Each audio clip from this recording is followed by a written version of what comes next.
run through the first 9 verses very quickly. We'll pick it up at verse 10. And then my hope, my prayer, is that we will finish off the chapter today. But perhaps those are the hopes and the prayers of a week-old man. Deuteronomy chapter 6, this is how it's broken up. The entire chapter is broken up into 2 sections. Reasons to obey the law, verses 1 through 9, which we'll fly through in just a minute. And then, remember the Lord, verses 10 through 25. Let's look at these.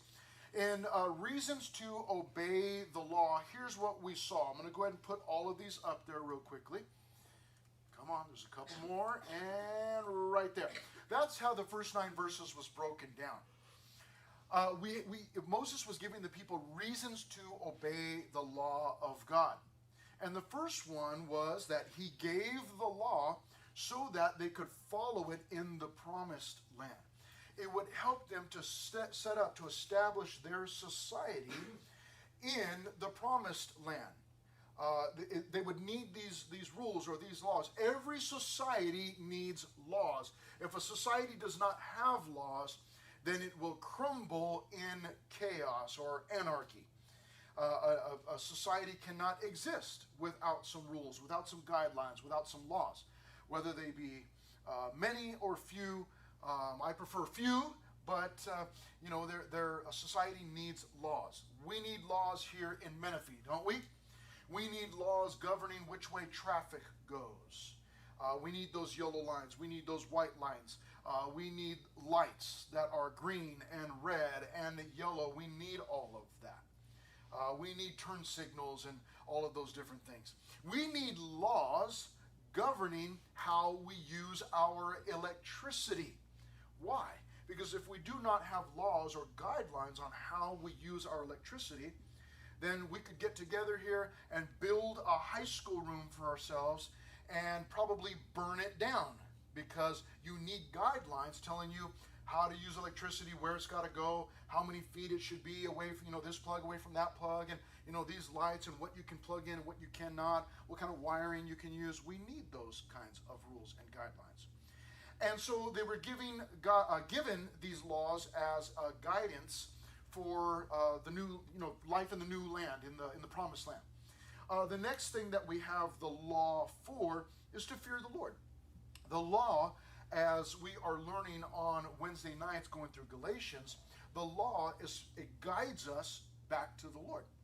It's not just laws just for the sake of laws. We have driving laws here, or street laws, signs. The signs, the size of them, the color of them, the frequency of them, all of those are governed by laws. There's rules, there's guidelines for all of that. And it's a good thing, because the ultimate purpose of the laws on the street is not just to have laws on the street, but it is to get you and I home safely. And we know that when people break the laws, then people do not make it home safely. Okay? Same thing. We've got the law of God. The children of Israel were given the law of God for following in the promised land, but also to learn to fear the Lord. It was driving them back to the Lord. We also saw in the first 9 verses that one of the other reasons to obey the law was to flourish. God wanted to bless the people. And in order to do that, the way that he chose to do that was through their obedience to the law. Here's the law. If you obey that, then you will flourish. He actually told them, you will have lots of kids. Because having lots of kids is a sign of a family that is flourishing, generally speaking. Sometimes you get those weird situations where some parents have lots of kids and they did it for the wrong reasons, the wrong purposes, and things are, chaotic. But generally speaking, lots of kids is a sign of flourishing. And then he said that there was another reason to obey the law, and that was to help you focus, to help us focus. To help us focus internally and externally. And that is the section where we got the great Shema. Remember that? Shema, Yisrael, Adonai, Eloheinu, Adonai Echad. Hear, O Israel, the Lord our God, the Lord is one. That incredible statement. And then he goes on to say in there that we're to focus on God only, and we're to do that, first of all, internally. You shall love the Lord your God with all of your heart, with all of your soul, with all of your strength. Everything that's in me, internally, needs to be focused on the Lord, but also externally. You shall teach them diligently to your children. Talk of them when you sit in your house, when you walk by the way, when you lie down, and when you rise up. You shall bind them as a sign on your hand, and they shall be as frontlets between your eyes. Those of you that were not here last week, let me explain what you are looking at. You're looking at a young man being arranged by his dad. His dad there, as you can see, has his head covering, the yarmulke. The young man, I'm sure, has one on, but he's got his prayer shawl that he's about to cover himself up with, because he's at, it would appear, the wall behind him would be the western or wailing wall. You can see up on the top right-hand corner, in that crack, you can see those white and orange little things. Those are pieces of paper, little scrolls, where they would write their prayers down and stick them in those inside the wall with the hopes that God would answer their prayer. But as you can see, he's got his phylactery on his head. He's also got another phylactery on his arm, right here on his bicep, as you can see, and then the leather strap around his hand. These are all external reminders. I mentioned last week, I do not think, I am of the opinion that God, when he said this, that he says, you shall bind them as a sign on your hand, and they shall be as frontlets between your eyes. I don't think that he was telling them to literally do that. However, I also do not think that this is something sinful or wrong. If someone wanted to do that to remind themselves, well, that's their prerogative. There's no sin against that. Sometimes in our day, we might look at that and go, that's really weird. Why would anybody do that? And then in the very next breath, I'm on my way to the tattoo parlor to get a Bible verse on my arm. What's the difference? There is no difference. Or a necklace with a cross on it. Those things are fine. If you want to get a reminder of some sort, or a t-shirt, nothing, sinful about that. Don't tell your parents that I told you that getting tattoos was fine. Okay, I didn't mean that. Okay, that's a whole different subject. So these are external reminders. But then I showed another picture of something called, if you shake this, sometimes it's like magic. There it goes.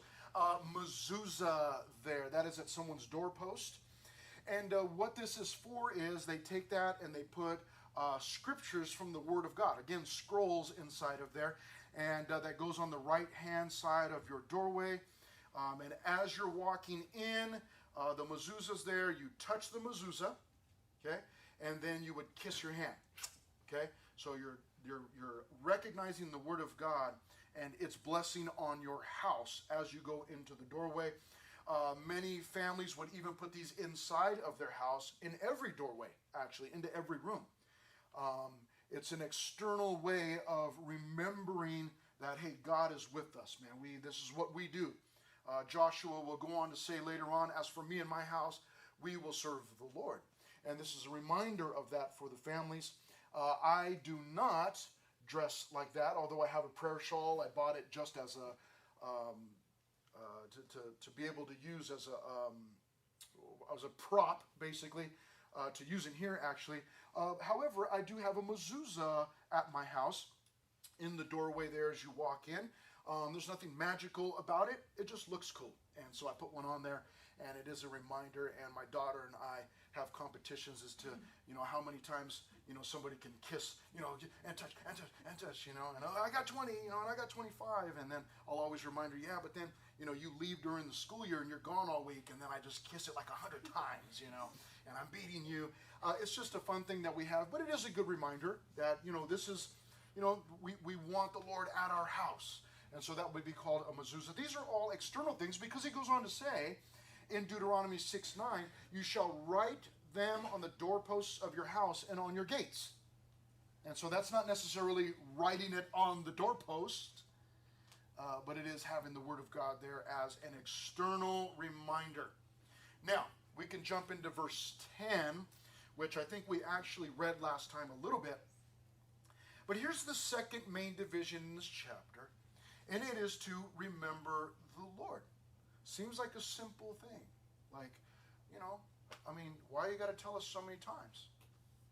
Because we forget the Lord. That's the truth. We forget the Lord, and we need to be reminded. And sometimes it's at your home, and it might be the way that you are treating your siblings, your brother or your sister, and then your mom or your dad says, "Hey, remember, we need to treat each other with kindness. We need to love one another." That's a reminder of the Lord. You go, "Oh, that's right, okay." And you feel guilty and you stop. So we need to be reminded often. Let's look at what Moses tells them. In verses 10, 11, and 12, he tells them to remember the Lord regardless of material blessings. So it shall be, when the Lord your God brings you into the land of which he swore to your fathers,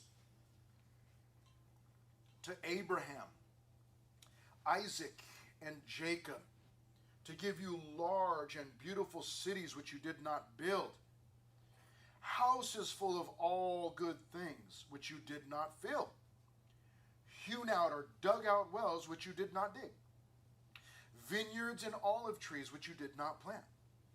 When you have eaten and are full, then beware lest you forget the Lord who brought you out of the land of Egypt from the house of bondage.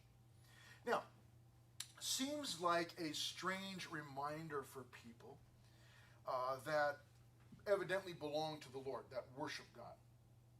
The reminder is to remember the Lord regardless of your material blessings.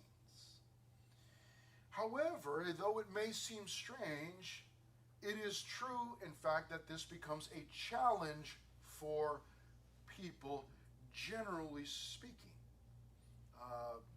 Tegan, one of your fellow students, and I were communicating over the weekend about this very fact. He was reading a portion of Scripture and had a question, and we were kind of texting back and forth. It is actually very easy to forget God when we have the material blessings. In fact, in verse 12, he says, "Beware lest you forget the Lord who brought you out of the land." How can we forget the Lord? And yet it happens. And yet it happens. It is sometimes hard to remember God or to remember our need for God when we have everything that we need. Oftentimes we remember the Lord when we have what we do not, or when we do not have what we need, such as a healing for my mom or my dad or my grandmother who has cancer. I've got a closet full of clothes. I've got all the shoes that I could ever want under my bed. Well, not all the shoes I could ever want, right? But I've got shoes under my bed, and I go to the refrigerator, and if I don't like what's in there, then I go to the refrigerator out in the garage, and then I find something in there. And if there's not something in there, then I go to the freezer that I have in the garage and look in there to see if there's something, because they're all filled. And so I've got everything that I need, but when I don't have what I do need, a healing for somebody's life, then I remember the Lord. You get the point? And so oftentimes when we have material blessings, we can forget God very easily. I was talking with Tegan again this morning after having texted over the weekend, and just explaining a little bit more that, when we have material blessings, then in a sense, we do not have a daily need for God. Remember that prayer in the Bible? Give us this day our daily what? Bread. Yes. I don't need to pray that prayer, do I? Because I don't have daily bread. I've got like weekly bread. I've got, a couple weeks worth of bread. I've got a month's worth of steak. I've got 2 months worth of, if your parents are preppers, then you got 8 years worth of, whatever the food might be in cans, and you've got fruit, and you've got all the different things that you have. And so I don't have to trust God on the daily for my food. You understand what I'm saying? We've got closets jam-packed with clothing. When I go into my closet, I got a bunch of t-shirts in there, man, and pants and shorts. I got more soccer jerseys than any normal person needs. I've got too much stuff, in fact. But when I have that, then I do not need to trust God daily for my clothing. See that? I've got gas in the cars. I do not need to trust God daily for my gasoline. So do you understand what I'm saying? We have so much that it limits us in the sense that I don't need to trust God for these things daily. And even when I run out of gas, or I run out of clothing, or run out of shoe, or my shoe game is running low, I've only got 8 pairs now, instead of the normal 12. When it starts to get low, what do? Jump online. I've got money. I don't need to trust God for the money. I got money. And then, cha-ching, Apple Pay, boom, boom, done. I got more shoes on the way. So there are things that we don't need to trust God for. And so you understand what I'm saying? You see how we can get carried away with that stuff? Where I've got everything I need. I don't really need to trust God. I'll trust God when my grandma gets cancer, and that I can't do, so then I'll trust him for that. We want to remember the Lord constantly. We want to remember the Lord regardless of material blessings. Do you know that the people did this? If you go to the book, one of my favorite books in the Bible, the book of Haggai, Hagggai. It's in the Old Testament. It's considered to be one of the minor prophets. I love it because it's an incredible story, plus it's only 2 chapters long. So you can read it in like 10 minutes. I love that. But in the entire reason that the book of Haggai was written was because the people had gotten so busy building their own homes, beautifying their own homes, that they forgot God. You go, what? Nobody does that. Bet. Wait till you get a little bit older and it's time to buy a house and see how carried away you can get. You'll be struggling to remember the Lord while you are, having your home theater installed. You'll be struggling to remember the Lord when, you get your house all geared up with all the tech, and I'm in the Philippines on vacation this week, but here, let me mow my lawn, beep, beep, on your phone or whatever, and, you'll struggle to remember the Lord. The more that we have, generally speaking, the harder it is to remember the Lord. And the book of Haggai is written all about that. People who got so busy beautifying their own homes that they actually left the temple, God's temple at the time. Go back and read it for yourself. Read the story. Was actually a slab of stone. That's as far as they got. They got that far, and then somebody scared them. They stopped building and said, let's build our homes. And God's house was a slab of stones. It happens. That's what happens. So we've got to be careful, you and I. The amount of material goods that we intake. We don't want to get carried away with that. We want to learn how to be content with things that we have. For he himself has said, I will never leave you nor forsake you. We want to be content with having the Lord. So be careful that you remember the Lord regardless of material blessings. Again in verse 12, beware lest you forget the Lord who brought you out of the land of Egypt from the house of bondage. Whitney Houston. Anybody like Whitney Houston? I don't know who that is. Really? Okay. Oh, that's good. That's good.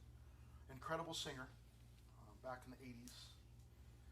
Ladies of the 80s. Her and so many others started singing in church. And then eventually died of a drug overdose. How did she get from here to there? You get the material stuff, man. You get the gear. You get the full bank account. You get more than you can handle, and you don't need God. And so I just step out of the way, Lord. I got my stuff, and I'm trying to party, and I just need you to leave me alone. And eventually, you find yourself in a place that you never thought that you would ever be. So we've got to be careful, be content with such things as you have. Just be content with what you have. Right? Back to school is starting already. You're trying to line up all your new fits. Remember the Lord. Remember the Lord. Just say, hey, how much do I need? How much do I need? Am I good with what I got? I dare you. I dare you to go back to school with the same clothes you wore last school year. Dare you. Just dare. That's just a dare. Doesn't prove your spiritual condition. I just dare you. I used to love doing that. Go back to school on the first day, same old Vans I was wearing the year before, like same old clothes, and then eventually I'd get some new clothes or whatever. But listen, remember the Lord and reject idolatry, verse 13. Verse 13 down to verse 19. You shall fear the Lord your God and serve him, and shall take oaths in his name. If you're going to take oaths, make promises, do it in his name, not in the name of another idol or another so-called God. He says, you shall not go after other gods. Don't go chasing those gods or seeking to worship them. The gods of the peoples who are all around you. Now, I don't want to go too far into this, but let me just mention something here. Are you and I getting caught up in chasing the same gods that the rest of our society is chasing? They chase the god of money. They chase the god of fame. They chase the god of cars. They chase the god of, all the different things. Is it okay to have lots of money? Yes. Is it okay to have a super nice car? Absolutely, especially if you take me for a ride. Is it okay to have lots of nice clothes? Absolutely. Is there anything wrong with having expensive tennis shoes? I don't think so. That's your thing, okay? It's not my thing. Doesn't mean you're sinful. Doesn't mean you're forgetting the Lord. Just be careful that you're not getting caught up in chasing the same things that the people around you are chasing after. That's what he's telling him here. Look at verse 15. For the Lord your God, he tells him why. For the Lord your God is a jealous God among you. Remember, he had said that before. Remember, there's a difference between jealousy and envy. Envy is, I want that hat that you have. I don't want you to have it. Charlie. I don't want one like it. I want that one. And I don't want Charlie to have it. That's envy. That's envy. Jealousy is, listen, I like my docks, and I don't want to lose them. So everybody stay away. You're like, I would not touch those things with a 10-foot pole, right? There's a difference. Envy is I want what you have and I don't want you to have it. Jealousy is a fear that I would lose something that's mine. And God here, for the Lord your God is a jealous God. He does not want to lose the worship that they were giving him. He doesn't want them to give it to one of these other false gods. Verse 15, lest the anger of the Lord your God be aroused against you and destroy you from the face of this earth. Wow, that went south real quick. Did you get that? You didn't get that. You're still asleep. Look what he said. Verse 14 and 15. You shall not go after other gods, the gods of the peoples who are all around you. For the Lord your God is a jealous God among you, lest the anger of the Lord your God be aroused against you and destroy you from the face of the earth. Did you get it? He said, listen, don't go chasing or worshiping other gods, okay? Because, and this is what God is saying. God is saying to his people, listen, don't go after worshiping the other gods because I'm a jealous God, and if you do that, I'm going to kill you. See that? I mean, that went south real quick, man. Don't do that because he'll wipe them off the face of the earth, he said. And you all know, and I know, that that's exactly what they ended up doing. And God kept his word. Years after this. Verse 16, he tells him, you shall not tempt the Lord your God as you tempted him in Massah.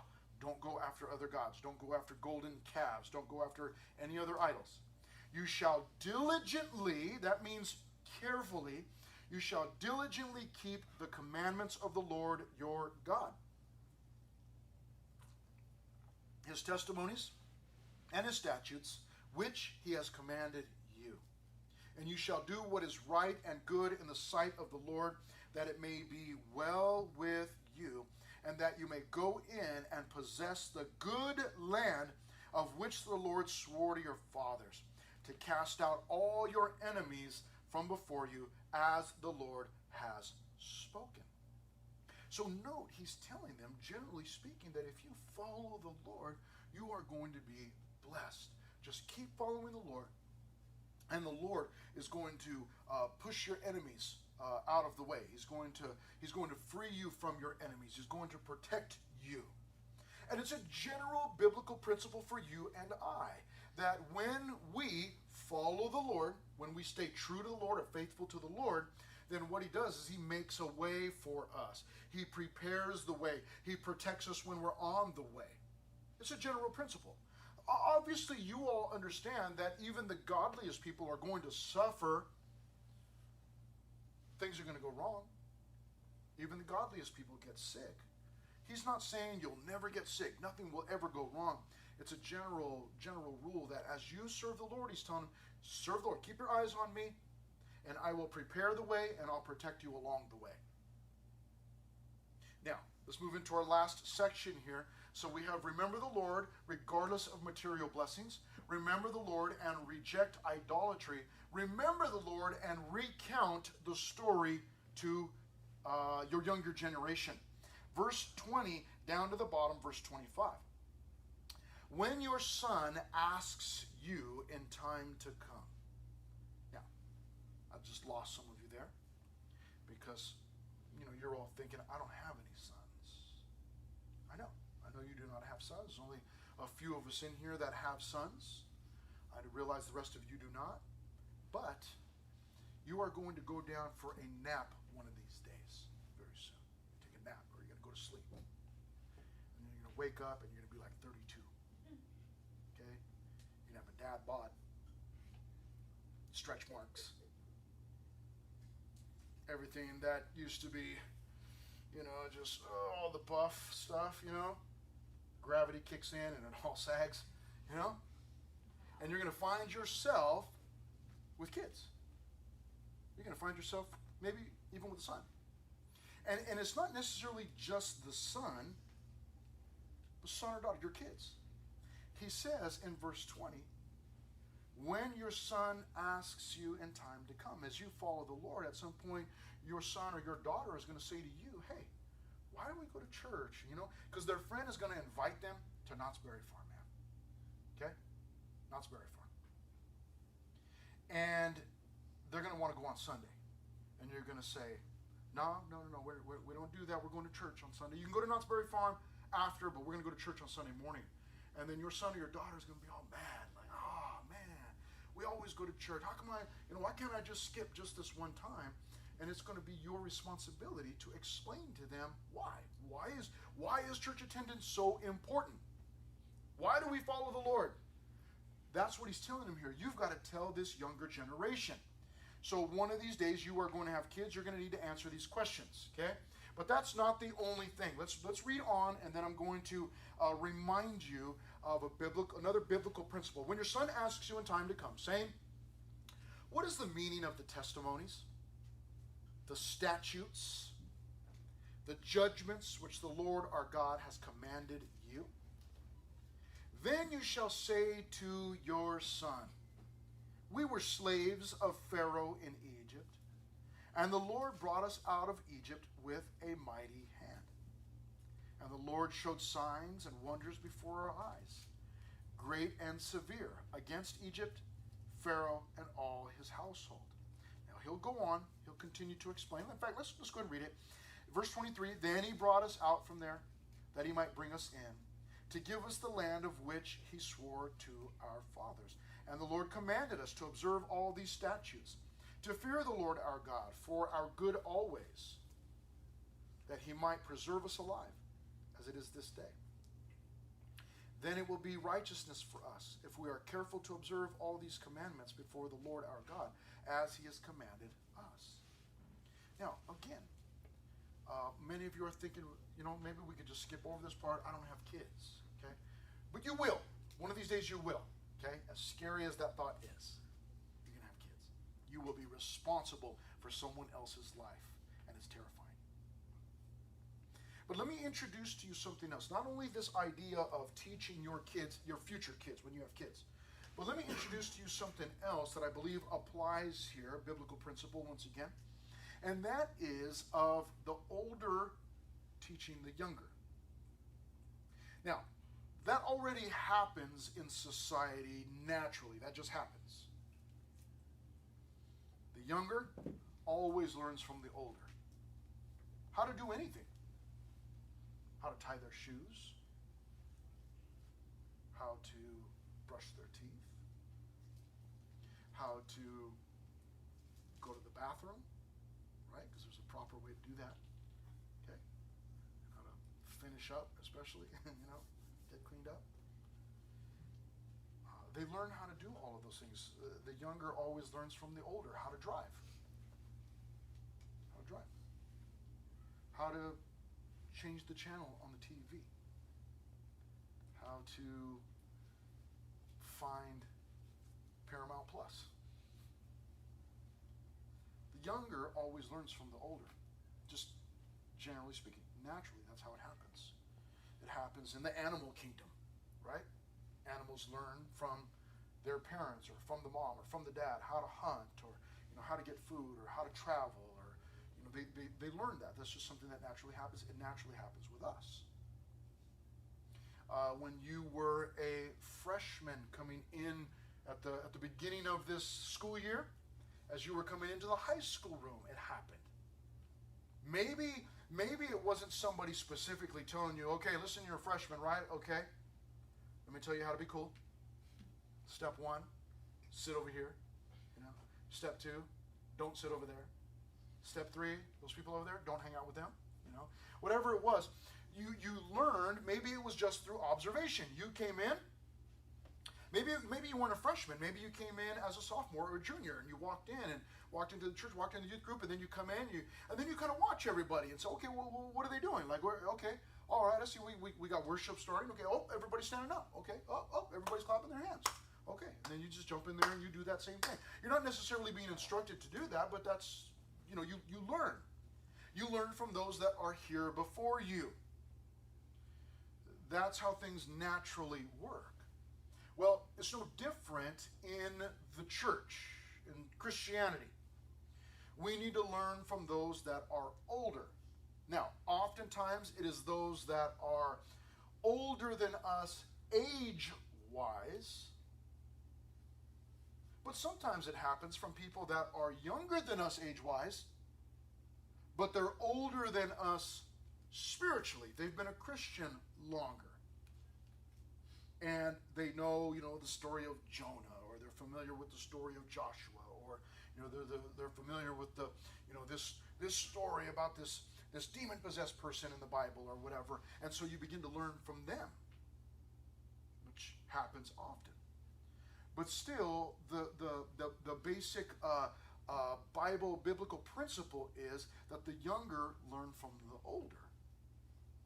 And I am going to say this, that what Moses is telling the people here, that you got to make sure that you teach your kids. I'm going to tell you, yes, that certainly applies to you. Even though you don't have kids yet, you will. You need to teach your own kids. Don't leave it to the pastors. Don't leave it to the teacher. It's your responsibility. That's what he's telling them. This is your responsibility. You do it. Okay? But here's another biblical principle that I'm going to lay on you, and that is that I'm going to ask you a question. I'm going to lay it on you by asking you this. Who are you teaching? Who are you sharing the things of God with? The things that you learn. Are you sharing those with anyone? Or is it all about you? And there is nobody else, because I'm the most important person. You have a responsibility even now. You go into the New Testament, you can read it for yourself in the epistles. The older women are to teach the younger women, the older men are to teach the younger men. It's a general principle. Who are you teaching? Who are you sharing the things with that you learn about the Lord? Who are you sharing those things with?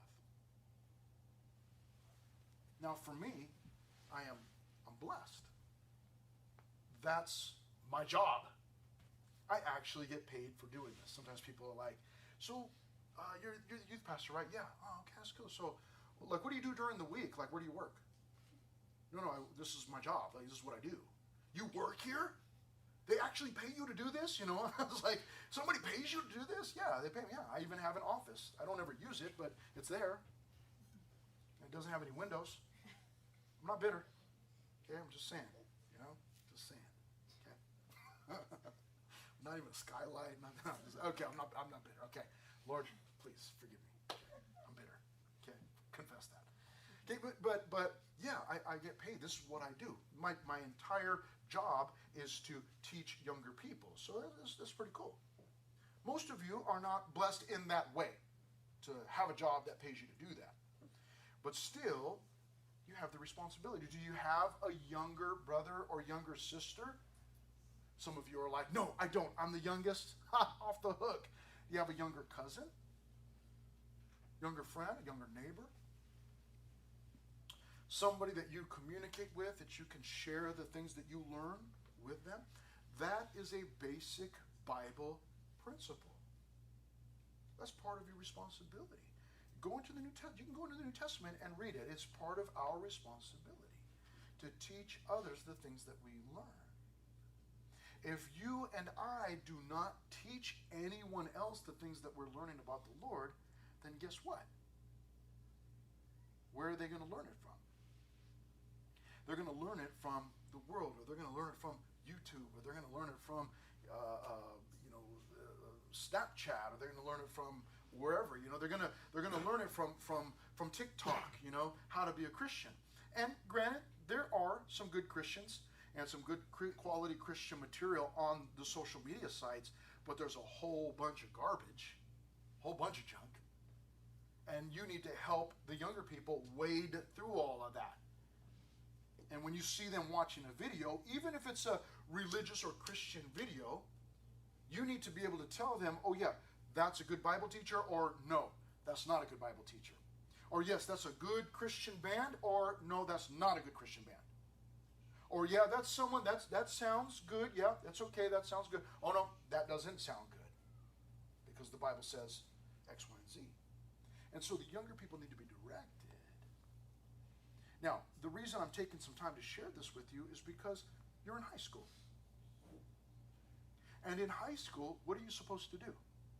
In high school, the upperclassmen are supposed to take the lowerclassmen and dump them head first in the trash can, right? You're supposed to bully them, right? Got to bully them and, set them straight like, hey, this is how we operate here, man. I'm in charge. You're not. Go get me a cup of water, Go get me a juice box boy, let's go, move. But that's not the way that the church works. That's not the way the church operates. That's not the way that the people of God operate. The way that the people of God operate is open arms, come on in, let me serve you. Oh, right? Listen, do you want to measure yourself as to how godly you are, how well you're doing spiritually? This is how we measure ourselves. We look to Jesus. We go, well, Jesus, obviously is our model. What did Jesus do? Jesus said, for the Son of Man did not come to be served, but to... Oh, you guys don't want to say it. For the Son of Man did not come to be served, but to serve. And then we go, oh, man, what if if he's the model, I'm supposed to be doing what he's doing. Am I doing that? That's the model. For every young man in here, you're going to come to a point in your life where you're going to question, am I a man or am I still a little boy? Where am I at? You are a man when you do what Jesus did. What did Jesus do? He served. For the Son of Man did not come to be served, but to serve. That is the mark of a man. It's also the mark of a woman, obviously, maturity. But for the young man, that's a need in our lives where we get to a point where we go, what am I here? Am I a man yet, or am I still a little boy? And who tells me? There's no certificate. There's not, some course that you can take, some online course to say, that the government puts out, here it is, 7 steps, and then you too are a man. Now, they will tell you when you are 18 that you turn 18, you're officially an adult. But we all know that's not always true, right? Because there are some 20, 30, 50, 40, 60, 80, 90-year-old kids, right? How do I know when I'm an adult? When I serve, when I do what Jesus did. And Jesus came not to be served, but to serve. And so you and I, this is our responsibility to do, to recount the story, to tell, the younger generation, hey, here's how you follow the Lord. Here's what I've learned so far. Here's where a lot of us this is where we get mixed up. We think that we need to teach the younger generation everything that there is to know about the Bible. Nobody ever said that. Nobody ever said that. Did you notice in here as we're reading that God didn't say, make sure that you tell your children how to fish? Why did he not tell them? Because that's not the goal. They're not fishermen. Just teach them what I'm teaching you. That's it. That's how it works. Just whatever you learn, teach it to somebody else. That's it. You don't have to teach them what you do not know. Just what you learn, teach them. And then as you learn more, teach them that. And then as you learn more and more, teach them that. That's the idea. That's the biblical principle. Is that you and I would find somebody younger than us, whether that means younger age-wise or younger in the Lord, they haven't been a Christian as long, and you share the things that you know with them. Just the things that you know. And when they say, well, what is, how did God do such and such? You just go, I don't know. I'll look into it. I love telling people that, because they come to me, it's like, hey, pastor, what about, can I ask you a question? Sure. Hey, what about this in the Bible? I don't know. What do you mean you don't know? Yeah, I don't know. I'm not sure what that means. I'll read it, I'll look into it, but I don't know what it means. I don't know everything there is to know about the Bible. Relax. I don't know what that means, but I'll tell you what this means. Well, I don't want to know that. Well, that's all I know. So let me just share with you what I know. So some of us need to, you need to jump on board, man. You need to get on the bike and start moving. Like, hey, you've got a responsibility to start sharing these things with other people. If not, you grow stagnant. If not, you grow stale. If you don't do that, then there's no water flow, right? You know what happens when there's no water flow? The water gets dirty, it gets stagnant, it stands still. You want to keep it flowing, keep it moving. Fresh water, okay? That's what you want. And so the way that happens is you and I always looking for someone else that we can share these things with. Sometimes it's mom and dad. Sometimes it's somebody way older than you because they're younger in the Lord. And you share that with them. So don't get fixated on just the age. Well, I can't teach this person because I'm 15 and they're 16. No, you can share it with them. Share what you've learned. Recount the story. So extremely important. Father, thank you so much.